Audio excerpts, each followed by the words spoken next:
కేవలం వేదిక ఉంది, మైక్ ఉంది కానీ ఉన్నది కాబట్టి చెప్పేటటువంటి మాటలు కాదు. ఆయన 40 సంవత్సరాల నుంచి రాజకీయాల్లో ఉన్నాడు. సుమారు 17 సంవత్సరాలకు పైగా సీఎంగా పనిచేశాడు. ఉమ్మడి ఆంధ్రప్రదేశ్ రాష్ట్రానికి పనిచేశాడు.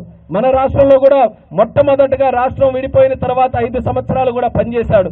ఎప్పుడు ఆయన పరిపాలన ఉన్నా సరే ప్రజలకి మంచి చేసే కార్యక్రమాలు చేశాడు తప్ప ఎవరికైనా మోసం చేయాలి, కక్ష సాధించుకోవాలి, జైల్లో పెట్టాలి, చంపేయాలి, ఎదురు తిరిగితే నోర్లు ముయ్యించాలి, అరెస్టులు చేయించాలన్నది చంద్రబాబు నాయుడు గారి పరిపాలనలో జీవితకాలంలో ఎప్పుడు కూడా లేదన్నది ప్రతి ఒక్కరికి కూడా తెలియజేస్తున్నాను. ఇప్పుడే చూసాం విగ్రహాలను కూడా చక్కగా మార్చాలని. మనం ఆదర్శంగా తీసుకునేటటువంటి వ్యక్తులు ఆ కార్యక్రమాలు చేసినప్పుడు అది ఎంతో ప్రేరణ ఇచ్చే విధంగా ఉండాలని మంచి కాంస్య విగ్రహం ఈ రోజు ఏర్పాటు చేసుకున్నాం. అలాగే పూలే గారి తాలూకది కూడా ఆ రోజు అచ్చెన్నాయుడు గారు బీసీ మినిస్టర్గా ఉంటే ఒక పార్కు ఏర్పాటు చేసుకుని విగ్రహం ఏర్పాటు చేశాం.